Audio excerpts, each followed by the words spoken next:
Welcome to the Jali podcast. I'm your host, Melyssa Barrett. This podcast is for those who are interested in the conversation around equity, diversity, and inclusion. Each week, I'll be interviewing a guest who has something special to share or is actively part of building solutions in the space. Let's get started. Hey, friends. This week, I'm excited to have Charles Johnson and David San Juan join me from the Prince Hall Masons.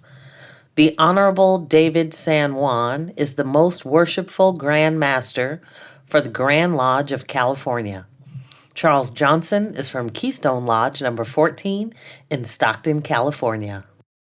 All right. So I am excited this week to have representatives from the Prince Hall Masons join me for a conversation on the history of the Masons.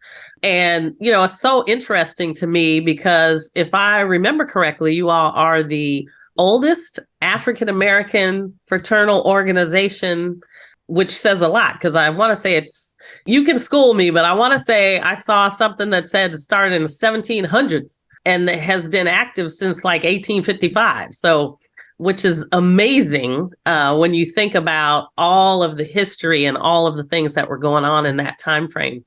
So I just want to welcome you all to the Jali podcast. And I am hopeful that we can just kick it off and talk a little bit about the history of the Prince Hall Masons. How did it get started? Why did it get started? Well, I'll start. And thank you for having us. It's really a treat to be on and to talk about the one of the things that I love the most is Freemasonry. First, I think you should know a little bit about what Freemasonry is. And Freemasonry is a fraternal organization that takes some of the stories from the Bible. It's a system of morality that we use as a progressive science that teaches us lessons in how to be better men than we were when we first knocked on the door. But more than that, but also to our communities as well. And so Prince Hall, who is believed to have been born in 1735, and just think about the time, 1735, and what that must have been like.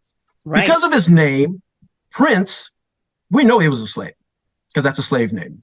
Prince, Pompey, Rex, King, these were all slave names. So there's no doubt he was a slave. He was born a slave.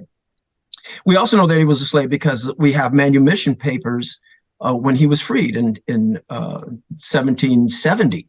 So without having the records that we have in modern times where you go down to the county clerk's office and you can pull up anybody's birth certificate and so forth, that didn't happen back then. And so the story has changed about his life, his birth. There was a point to where it wasn't believed that he was a slave, but we know he was. So if we look back at his time and his era, we know that he got his manumission from a Thomas Hall. There were rumors that he was actually born in Barbados in the British West Indies, but there's actually no proof. They can't provide proof, and we don't have that proof. But that's what's been told many years. And so we know that in 1770 that Prince Hall was educated. I'm sure a lot of it was self-education. He was very articulate in his speeches as well as in his writing. We know that he petitioned not only Massachusetts, but also Connecticut to turn, he's the father of civil rights. He was an abolitionist. He worked to change the fugitive slave laws that had happened at that time. And I'm sure you know that there were a lot of freed Africans that were walking around in Boston, Massachusetts, where he lived during that time, that were kidnapped, put on ships, and sent right back down south. Right. And so he fought against that. When I say civil rights, it was more than just, the rights of Africans and whether they were enslaved or freed.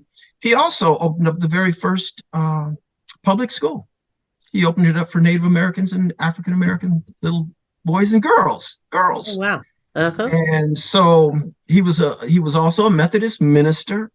And because he knew of Freemasonry, he applied to get membership in a Masonic lodge, and of course he was turned down a number of times. But he was finally given. He was made a Mason in an Irish foot soldiers regiment that was fighting on behalf of the British Army, who we were at war with. Oh, wow. He and 14 others became Masons, and that was in 1887. And he was given, I'm sorry, that was not 1887. That was 17, help me, Charles, 17. No, it was 1787, excuse me. Thank you, 1787. Okay. I had it right the first time. But he was made a Mason, and eventually he applied for a charter so that he and his brothers could meet, and eventually he got that in 1787. And the Mother Grand Lodge is the United Grand Lodge of England, still is. They're the ones who give us regularity. They gave him a charter to meet and to celebrate St. John's Day, as well as march in parades for or processions for funerals.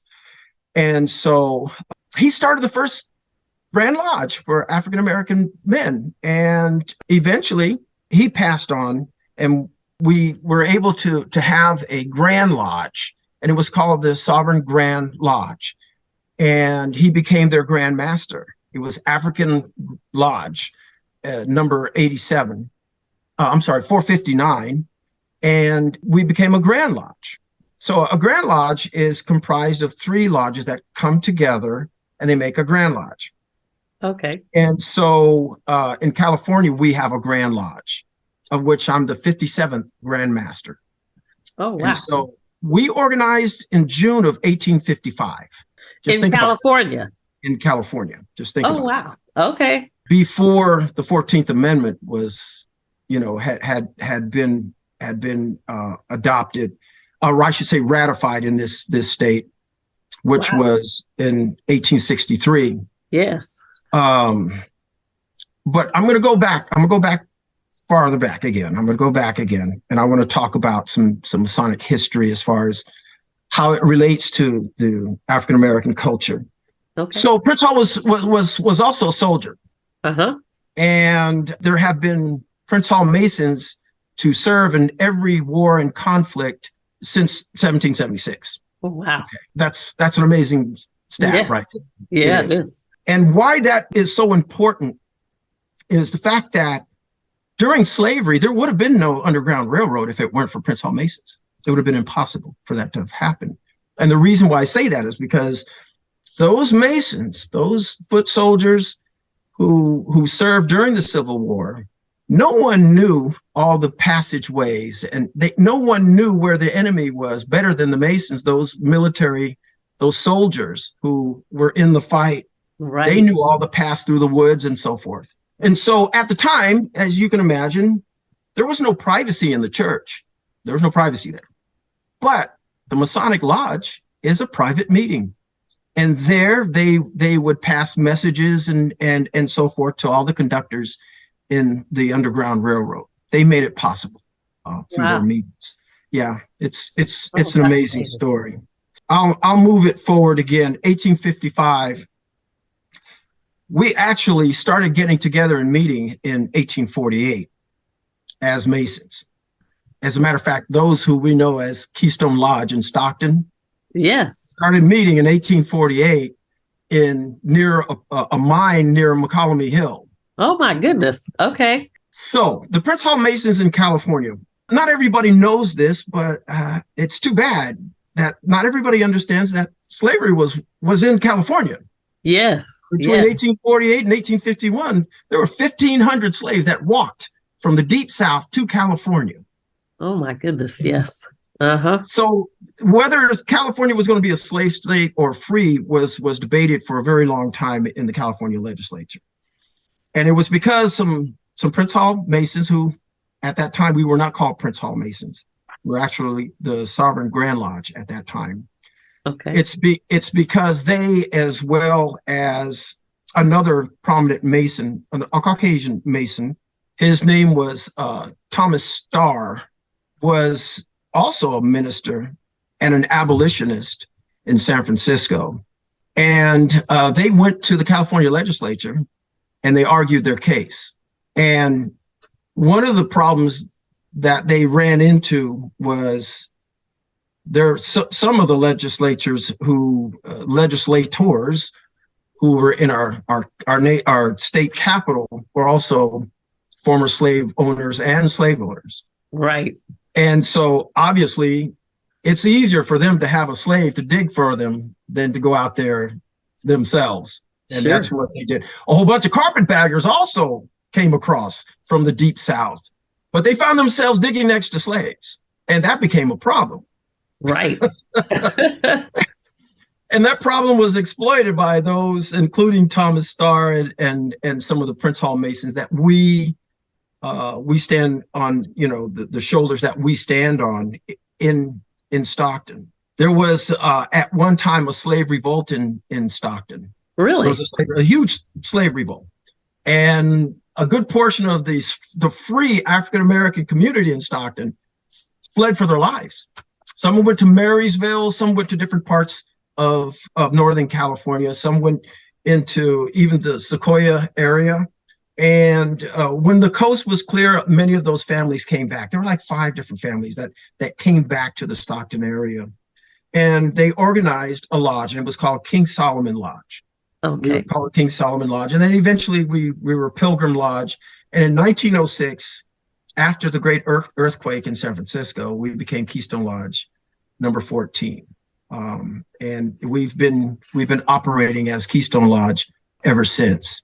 I'm going to let Charles jump in because and that's a picture behind you, right? That is Keystone Lodge in 1908. Oh my goodness. That's us. And so the women that you see there, those are members of the Order of the Eastern Star. Okay. So it's like the women's side of this whole Masonic culture. And I have so many slides I wish I could have shown you tonight on some of the events that have taken place, historic events that have taken place with Prince Hall Masons in California. But there used to be a time when we would all get together, and there would be 4 trains that would leave Barstow, California, and travel all the way up to Portland. And we would have a big meeting in Portland. And then the train, after we had our meeting, the train would come back. And I have photographs of that I wish that I could have shared with you tonight. And well, we'll have to have you come back then.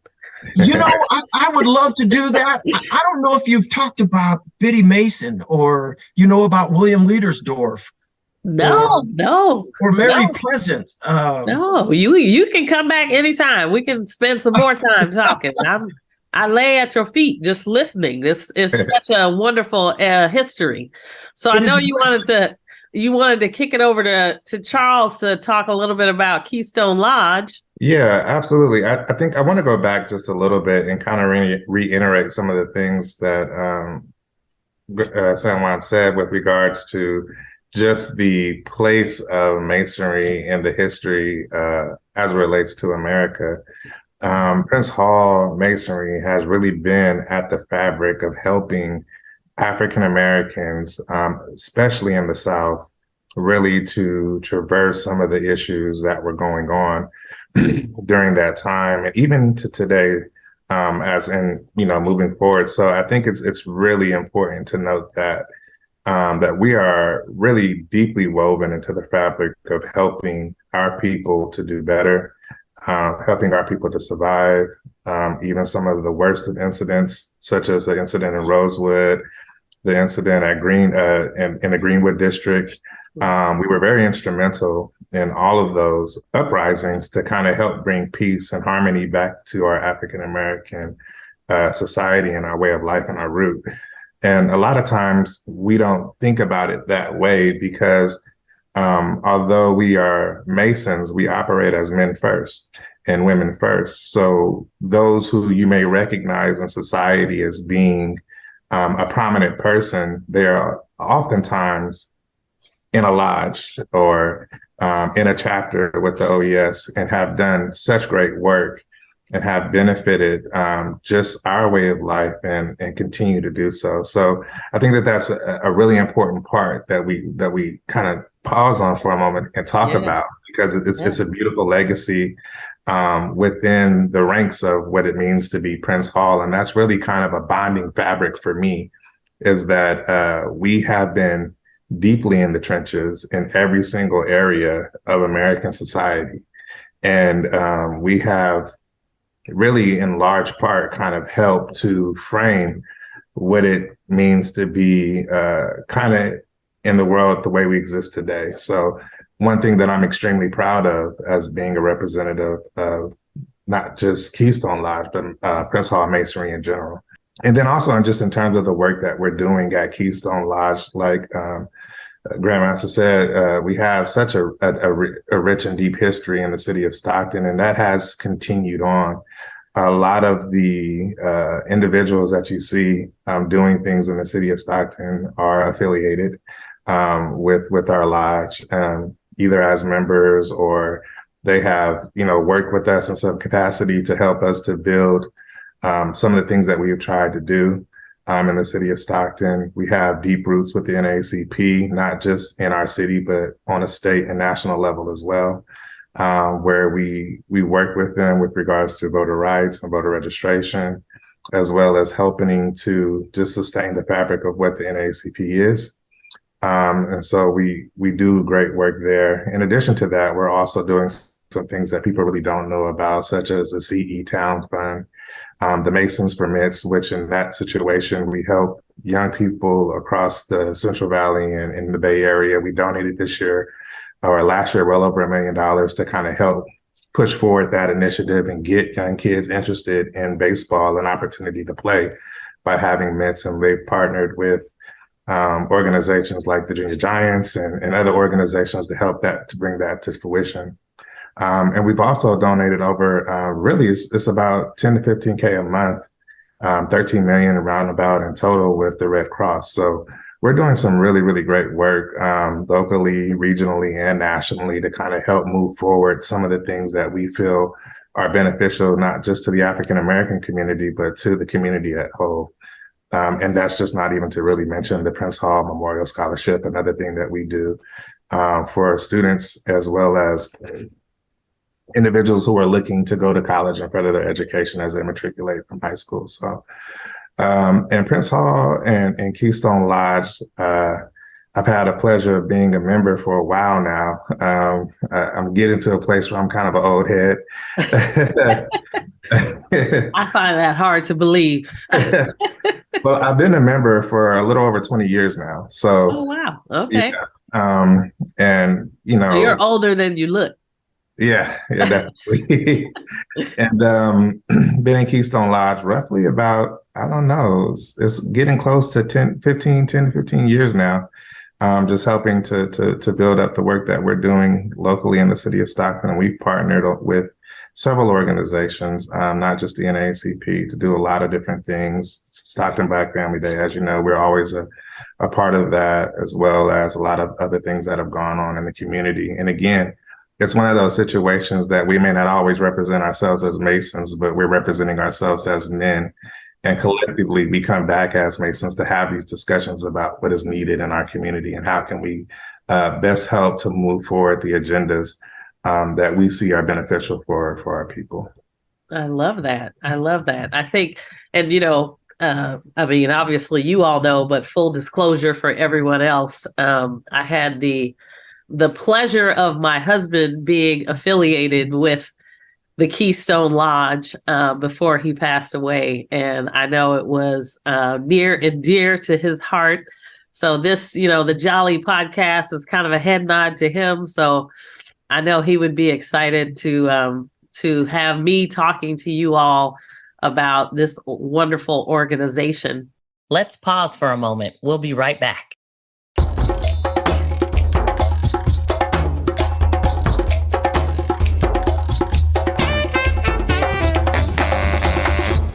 Anything else you want to share with us? I know there's so much, and we're definitely Brother San Juan, we want you to come back and talk to us about some of this history, because they're talking about reparations and all sorts of other things. The reparations committee is hitting on that clearly you have a lot of that rich history as well. There are a couple of things.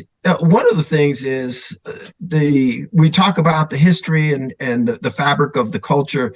You got to remember, for so many years, a couple of 100 years, there were very few safe places for African Americans to coexist with one another. You had the church, you had the lodge. There weren't very many other options, and so it's always been a safe place, a safe haven for the African American community. Of course, things have changed now. There are a lot of other options, right? But those of us who cling on to the history, the rich history, we continue to work in our community, and we represent Prince Hall Masonry. Our ladies also do a lot of work, and we have youth organizations. I came up through the youth organization. Our OES work very, very hard in the community, and they too are the stewards of the history going back to the 1870s, actually, in this state. And you all call OES Order of the Eastern Star, is that right? That is correct. Okay. Order of the Eastern Star. Yes, we can't forget the ladies. So I know they're doing lots of work on their side as well. So and can you talk a little bit about what they do and maybe the differences between, or the collaboration, I guess I should say, between you all? Well, it is exactly that. It's a collaboration. So it was a Mason who wrote the Constitution and the ritual for the Order of the Eastern Star. So a lot of the allegorical lessons that are taught in Masonry, and these are lessons that teach you to be a better person. They do the same kinds of things. It's different, but it's the same kind of things. They're deeply, deeply entrenched into the community, and especially for the youth. They have some wonderful youth programs. Like I said, I have so many photographs that would just drop your jaw. I have photographs of us here in California where there were literally 600 women and men all together. There's so many of us representing that we had to go to the bleachers at a huge stadium just to take the photograph. Oh, wow. Yes. So, I mean, we're not that large anymore, but our hearts are certainly there. I'm going to clarify that number. It's actually, we average about anywhere between 10 and $15 million a month of relief that's being distributed throughout the United States in other Prince Hall Grand Lodges, as well as other organizations, or when Kentucky had their tornadoes. Yes. It was easy for me to tap the Grand Master of Kentucky. Hey, we have 18 truckloads, semi-truckloads full of brand new furniture and appliances to those who lost everything. Oh, wow. Besides the money that was there for them through the Red Cross, and there's 48 other organizations that partnered with the Red Cross. And so we're a part of that. And we distribute every single month millions and millions of dollars throughout the United States. We have programs and home fire prevention, and we give away free fire detectors and all. We have a lot of programs going on right now to help communities, not just in California, but throughout the United States. In California, when we had the fires, we were able to secure more than 1 million cans of fresh drinking water from Anheuser-Busch Corporation. Truckloads that shipped it in to all the firefighters who were fighting the fires in the Hemet area, as well as in the Sequoia National Forest area, also Yosemite in that area as well. And so we've had communities that were put together by Masons. Yes. The community in Weed, California, sadly, they burnt down this past fire season. That community burnt down.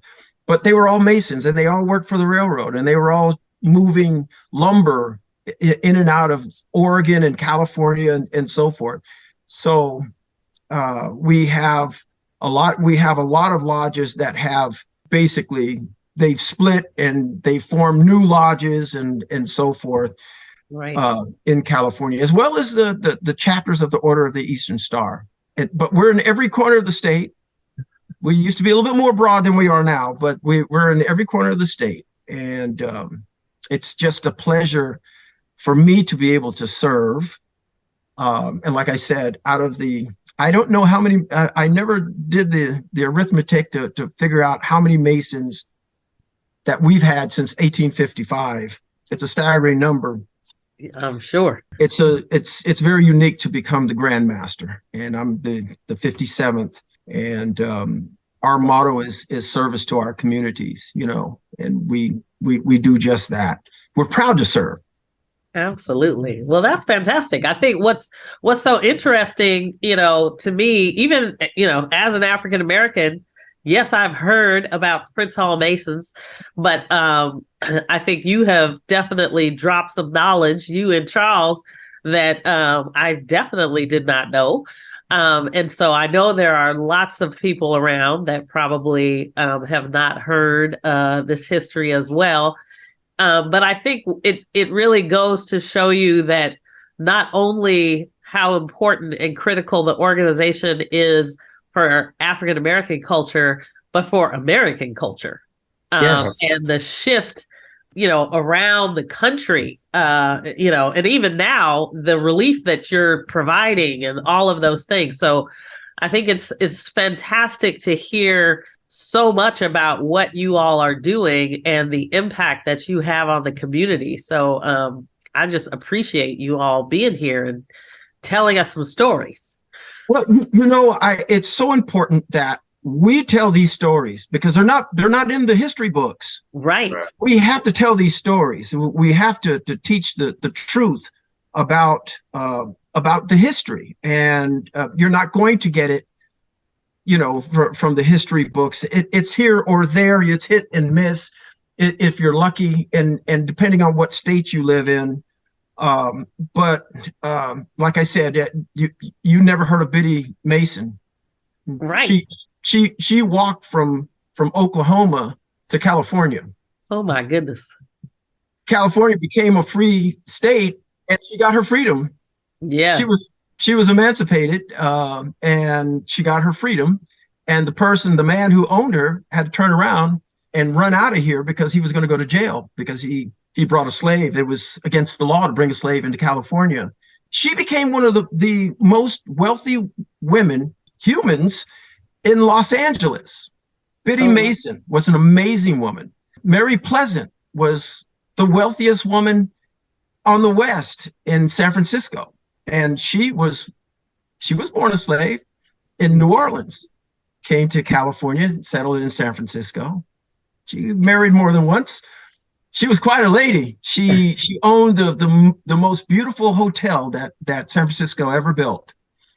Of course, it burned down, but the man who built the first hotel in San Francisco, his name was Leadersdorf. I believe he was Swedish, and his mother was from somewhere in the Caribbean. I can't remember exactly what island now, but he purchased a steamboat, and he used that steamboat to move gold and lumber from the gold country into San Francisco. Okay. He too was one of the wealthiest men to ever walk, in the 1840s, 50s. He's the one who got the settlement in Negro Bar. It's now called the African American Miners Camp, but originally it was called Negro Bar because that's where the only place that African Americans, slave or free, could live and pan for gold. Okay. Yeah, there's a huge movement behind that right now. If you read about Negro Bar, it's where Granite Bay in that area. That's where Negro Bar was, and along with it, different parts of the country, where they try to take your history from you. That's one place we have to always remember because it was so important to the history and like we said earlier, the fabric. Yes. What we're going to be doing on the first Sunday in March, I went last year. and we'll be going back again this year, is to Selma to walk across the Edmund Pettus Bridge. Yes. Uh, Okay. Uh-huh. you can probably YouTube the video of us and it's amazing when you see 700-800 Prince Hall Masons marching across that bridge. Yes, So absolutely. many of those civil rights leaders in the 60s were Prince Hall Masons. Medgar Evers, John Lewis, they were all Prince Hall Masons. F.A. Randolph, Thurgood Yes, Marshall, Thurgood Marshall. Nelson Mandela, Brother W.E.B. Du Bois. There's so many of them. Yes. Well, it is so interesting because I think we were talking before about how, you see a Prince Hall Mason, let's say Thurgood Marshall, for example, and then you see Thurgood Marshall in the NAACP and, and so you start really being able to connect some dots on some of these stories about how you think that one person can't have an impact, but you can see how much impact they actually made when you start telling all these other stories because you didn't realize they were connected in so many different ways. Most of our progressive organizations for African Americans, there has been influence from Prince Hall Masons. Every fraternity within the Divine Line has at least one member of its founding fathers that is a Prince Hall Mason. So yeah, definitely, absolutely, what you're saying is correct. Yeah, that's amazing. I mean, and maybe it's just me, but I don't think we tell enough of these stories to really get some of this rich history, especially for young folks who may not know. They may want to join a fraternity or sorority, but they don't necessarily understand the legacy they're stepping into all the time. So it's so great that you all are able to kind of shed some light on this for us. And that's one area that I will say that I'm extremely proud of, and something that I usually share with individuals who have intrigue in Masonry is that we are not just members of any organization. We are definitely members of the richest historical organization, and to be a member within this organization is something not only to take pride in, but also be humbled by, because you have to take into consideration those that came before you, right? And making sure that the things that you're doing, even in representation of that organization, honor their memory just as much as you would want your legacy honored as an individual. Absolutely. Yes. You know what's amazing? Over the years, I've met a lot of folks who, once I encourage them to go back into their own family history, and they find out how many of their family members were Eastern Star and Prince Hall Masons, and they come back and they say, "Wow, I didn't know he served in World War II and he this and that." When you all you have to do is go back just a couple of generations, and you'll find that the expectation was that you were going to belong to someone's church, someone's Masonic Lodge, or someone's OES chapter. Those were the expectations, and so it's no surprise to me when they come back and say, "Oh, wow, I found out my grandfather and his brother and so forth." It's in your family. It's there. Yeah. Yes, absolutely. I know. I know my husband, his father was a Mason. And I think he never quite understood what that was until he came across you all. And I think you all provided him some education that he didn't even have. And he was pretty deep on the history, but you guys definitely educated him as well. So, but thank you guys so much for being here. I look forward to, continuing conversations. Welcome you back anytime. I would love to hear more, not only about the Prince Hall Masons, about our rich California and San Joaquin Valley history as well. So definitely, the invitation is open. There's plenty of it to tell, and I like I said, I came on without any expectation of being able to provide photographs or slides or anything like that. But no, and you can, if you want to put some slides up or anything, we can use that for social media as well. Okay, I have plenty. So if you want to, I mean, if you wanted to send over a few, or, we can definitely add that to the social media marketing component, so that, we'll put a few out there so that people can see and, kind of understand some of that rich history. Yes, it's fantastic. I will.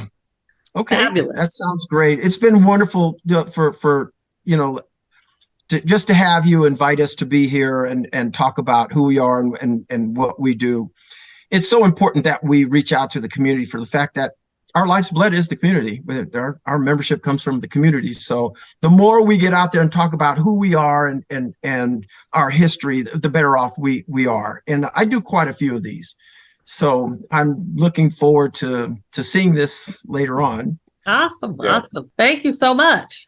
Charles, anything else you want to add? I want to thank you for your this opportunity again, just to have us present, as well as being a keeper of our history and our legacy, and being willing to share that to our communities. That's so important. And we need more people like you in our communities and in our cities to help tell these stories that people may not know about. So thank you. I appreciate that. Thank you. I have a question for you. Yeah. So I recognize Jali. I recognize that name. But what I recognized it for is probably different than the reason why you've chosen it. In architecture, because we're masons and we work in stonework and we're always building ourselves up. We're coming in rough, and then we, hopefully by the time we leave this earthly existence, we become like perfect stones that to be fit in the wall of the temple, right? That God has created for us. And so a Jali is fancy brickwork. It's brickwork that has been layered in a certain way to give the architecture a lot of character and complexity. And so I thought it was interesting that you chose that word. I think that you're probably thinking of Jali as a storyteller. Yes, my husband actually called himself the Jali. Is that right? Yes, as a professional storyteller, that's what his call sign was, really the Jali. And so It actually makes complete sense to me, the way you describe the complex art brickwork that you're talking about, because that totally sounds like Peter Barrett to me. So I love it. I always learn something new, and it never ceases to amaze me how things show up in your life. So yes. Thank you so much for that education. Any last words from you, Grandmaster? I just want, again, I'll just reiterate what I said already and piggyback on what Charles said, and thank Charles for being on here with me. Charles is my administrative assistant. And so Charles stays busy. Charles is someone that likes to work behind the scenes and be out of the limelight, but he does so much for me and us. And I appreciate you, Charles. Thank you, sir. Thank you. All right. Love you and your son. Love you too. Okay. All right, brother. All right. Thank you all so much. You.